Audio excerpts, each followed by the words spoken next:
What's good, YouTube? It's your boy Vontae the First, back again with another video, man. You already know we do that JJK every Sundays, man. So, you know what I'm saying? Watch that My Hero video if you guys follow My Hero, and also watch this video right here for that JJK, because this shit's been crazy lately, man. Last chapter, that fucking cockroach is dead. That motherfucker's dead. That boy Yuta blew him up with his mouth. I know that sounds weird. Pause. He blew him up with his mouth because the roach tried to devour him by the mouth, like mouth to mouth, and it was just crazy shit. But it was so funny though, because it's like, and this is one thing I like about Jujutsu Kaisen. Yuta already came in with a game plan. He's smart. He understood, okay, if I show them my reverse curse technique and just all my cards in general, like if I show them that, then they can always get a one-up on me, or they can possibly get a one-up on me. You feel me? Like the other two, the Sky Lady and then the other guy, right? So it's like, he was like, damn, like shit. All right, I'm not going to use it. I'm just going to make sure that I, kill this curse, get them points, and I don't have to use none of the other shit. But the fucking roach pushed him so far that he became desperate to use his ability, and now it's been exposed to the rest of them. And that's what I like about JJK. You usually can't predict anything. You can't predict shit so well in this series. For a shonen series, usually you can predict a lot of things. But for this one, I did not see that coming. I did not see him, like, I mean, how can I put it? I mean, honestly, yeah, personally, I didn't see him actually utilize, at least not that quickly. Okay, I probably would have seen, okay, maybe like after the fact or something, like a little bit later, there's gonna be a few chapters fighting it. But no, he did, like within the very next chapter, he already used the shit because that fucking roach just got on him, and that's crazy though. And I like that. It was hilarious to me though, because it's like, technically it's not funny, but like just thinking from Yuta's perspective, he's like, oh fuck no, fuck yeah, I gotta use it. And I feel him. I do the same shit, man. If that shit happened to me, I do the same shit. But let's get into this next chapter, man. Chapter 176, Jujutsu Kaisen, Sendai Colony Part 3. It's the title of the chapter. That boy Gege said he don't give a fuck. He's gonna put the title of the chapter, the Part 1, Part 2, Part 3, Part 4. He don't care. Damn, she looking kind of, you know what I'm saying? See, that boy Akutame, he's doing his thing. He's doing his thing with like drawing the women. I guess after the interview with Tite Kubo, he said, you know what? You kind of right. You know, I don't really show the figures, the curviness and all that kind of shit. Let me do it a little bit more. I can do it. You know, I got it. And he showed him, you know what I'm saying? I had no problem with him not doing it as much, but hey, man, he doing it right here. You feel me? So yeah, let's just continue, because she's already fighting Yuta. That was quick. What caused that destruction? They boxing. Look at that. She cheeks. Oh, she elbowed him in the cheek. She the share of my arm changed. Oh, that's it. The share. The shape of my arm changed. Oh, it did. I didn't even peep that. Ugh. What the hell? She made that boy arm look like a goddamn noodle. That shit wiggly wiggly. And this boy shaking it off and shit. My arm is back to normal. It doesn't even hurt. Her curse technique probably controls space, but maybe it can't actually crush her opponent. Kind of like how a lens creates distortion. My curse technique treats the sky as a surface. She's disclosing her curse technique like this. What the fuck? That's kind of clean. Look at that. That's clean as hell. Wow, that's clean. That is clean. That's clean. What the fuck? Wow, that's dope. Like, she's actually using the fucking like sky as a goddamn curtain. That's cool as hell. So space becomes a surface, huh? Both her attacks blew past my guard and sent me flying. If that involves surfaces, there must be some trick. Yeah. Come on, attack already. Let me ask you something. You won't complain if you get killed, right? Whoa, that boy, is that like an oxymoron or some shit? Like, that's a weird question. You won't be mad if I kill you, right? Like, he being dead ass too, which is JJK, people's mind is just, and I like it because it's like, this is a series where shit happens, shit hit the fan quick, especially for these young individuals, to the point where it's like, things that seem kind of unusual are actually kind of standard, if you get what I mean. Like him asking that question and he's being very dead ass about it. It's like, it's a very standard question, even though it's actually still a kind of bizarre question.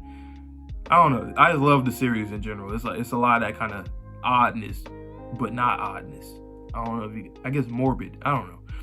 I understand why the power, that wasn't morbid, but just a series, you know, entirety, all the shit, like physically and mentally, that's what I mean. So morbid is not the way, the word, but strange would probably be the word. I understand why the powerless get separated, desperate, but someone strong like you can take points whenever they want. So why seek out a fight, huh? do today's sorcerers treat obtaining flesh that casually? Interesting, because I thought,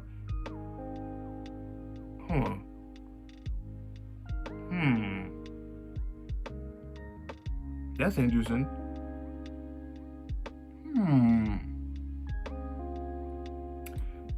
Is she? That's weird, because I thought most of the sorcerers from the past were the ones that are on time, but there is a lot of different time periods that some of these people are coming back. So technically, yeah, she's probably right in her own, morality, right?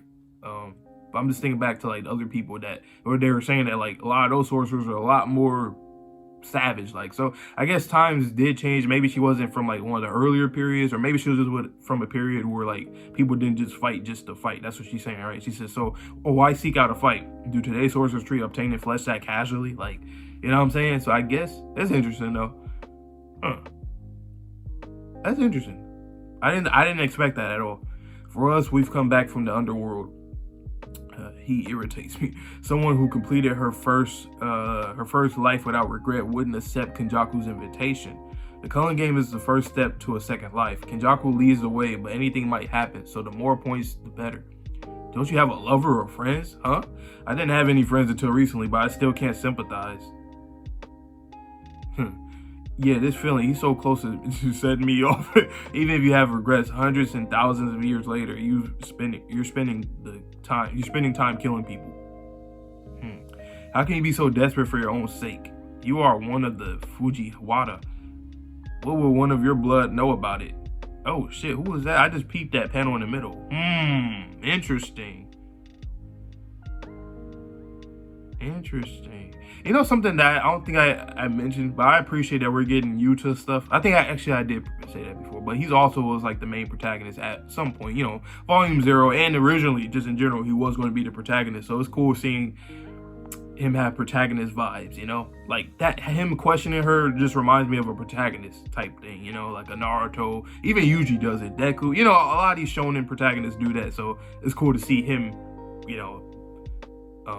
the initial protagonist get something like this, right?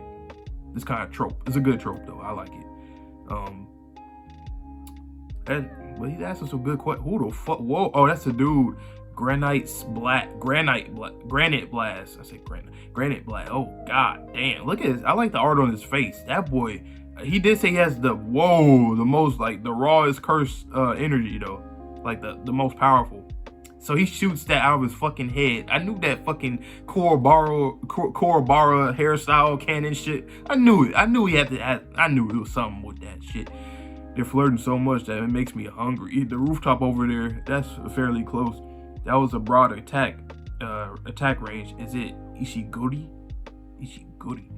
Rika's protecting the people at the stadium, but a direct attack that big would still result in casualties. So I should start by taking him.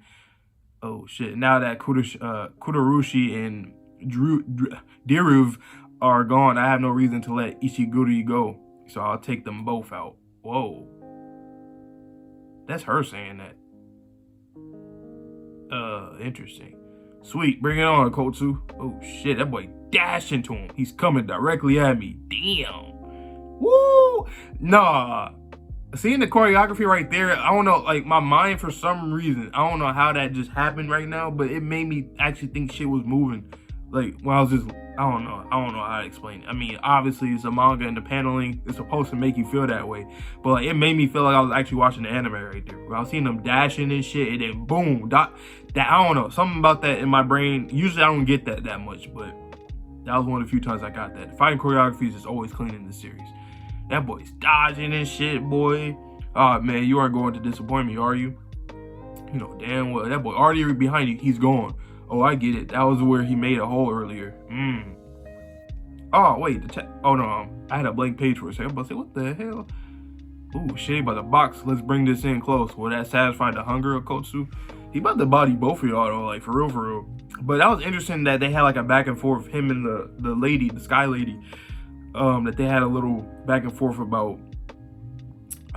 Well, he was asking her like bro, like you already had your time, you already lived, and you still doing the same shit. Actually, let me kind of reread that a little bit. I feel like I'm missing something within that conversation, to be honest. let me ask you something. You won't complain if you get killed, right? Okay, boom. That's that one question. And then she rebutted or responded by saying like what the fuck? You new gen people, you know what I'm saying? New generation, y'all tripping. Y'all just want to fight. I don't want to just fight. And she said, for us, we've come back from the underworld. Someone who completed her first life without regret wouldn't accept Kenjaku's invitation. So she has a regret, obviously. If you came back, you have some kind of regrets, right? Okay, so she's implying that, yeah, she had, okay, that's interesting. The culling game is the first step to a second life. Okay, this is a new perspective. I don't know why all this shit's flying over my head, but now that I'm rereading it right here, I'm actually understanding it more. Kenjaku leads the way, but anything might happen, so the more points, the better. Don't you have a lover or friends, huh? I didn't have any friends until recently, but I still can't sympathize. Yeah, the feeling, he's okay. Even if you have regrets, hundreds and thousands of years later, you're spending time killing people. Yeah, exactly. How can you be so desperate for your own sake? And yeah, he was pissing her off because he was using logic to her. Because she was using logic like, well, she felt like it because she said, oh, this is my second chance at living. And, you know, I regret the shit I did in the past. But you're doing the same shit that you did in the past. So it's like, it's kind of a contradiction, you know? You can't be granted another, like a second life of like innocence, essentially, because you regretted all the killings and all the other shit you did, I'm assuming, right? So it's like, you can't like expect to get like a nice life from the result of just killing people prior, you know? So that's interesting. I love that logic between, okay, I'm kind of mad I didn't really understand the conversation when I actually read it, but luckily I'm still on camera reading it, because, you know what I'm saying? That's interesting. And then she brought up somebody that he's from like the Fujiwara, like I guess a clan or something. I don't know. Interesting though, interesting. And then dude pulled up, and it looks like it's probably gonna be like a three-way fight a little bit. And okay, this is gonna be really interesting. I mean, the fighting choreography has already been clean. Honestly, I've been seeing a lot of people like over time kind of been tripping out with JJK, and I don't really understand it. Like, I mean, you're like either getting really good fights every week. I mean, that's kind of what it's been for a minute, just getting good fights every fucking week. And I'm surprised people don't like that. But I mean, we've got enough like prep for it, some dialogue, some story, you know, and it looks like we're getting glimpses of stuff like flashbacks with her, and you know what I'm saying? So we're getting more and more. It's just, I don't know, people, I don't understand how people aren't entertained. That's what I'm trying to say. So, but this chapter was pretty dope. I'm gonna give this chapter a ranking.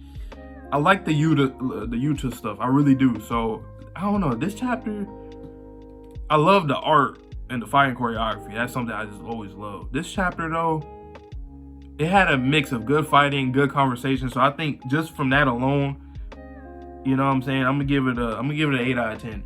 The reason why I'm giving it an 8 out of 10 is because it's like, you know, like I just said, dialogue. We actually got like an actual conversation, and a very valid conversation and valid fighting. You know, the conversation was basically, you know, like, aren't you contradicting yourself? That kind of thing. I always like that kind of conversations and stuff, because mostly, you know, people in general, like in real life too, people don't actually have conversations as to why they are doing certain things or whatever the case, or like if they're contradicting themselves, people don't really admit to it or see that. And there's a parallel with here, because I feel like she's not really understanding, because she's just getting ticked off by him, but he's actually asking valid questions. Like, you know what I'm saying? You say that you live with regrets and you came back for a second chance, but you're still going to do the same shit that you did back then. So like, you know what I'm saying?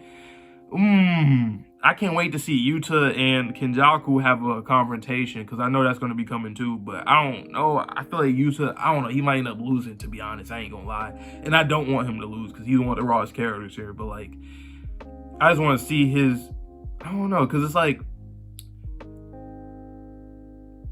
because like hearing this from her, like saying, oh, Kenjaku's giving me a second chance, and he's like, that's bullshit. But despite me not liking that motherfucker, you know what I'm saying, Gato or, you know, Kenjaku, whatever, despite me not liking him, I still, besides that, I still think that you tripping, because it's like, you're killing people again. Like, come on now. So yeah, this is a pretty good chapter though. 8 out of 10. Let me know down below what you guys thought about this chapter. And yeah, man, stay tuned for more videos. I got more videos coming out, especially like on Tuesdays. Tuesdays and Sundays are usually my manga days, and in between, that's why I just kind of just do whatever. So you guys just stay tuned for stuff, because I'm gonna have more content coming out as well. I always show you guys this. I'm not lying, trust me, I got notes. But yeah, man, let me know down below what you guys felt, how you felt about this chapter, any predictions for the next chapter, and please stay safe, stay healthy, stay clean. See you guys on the next video, and peace.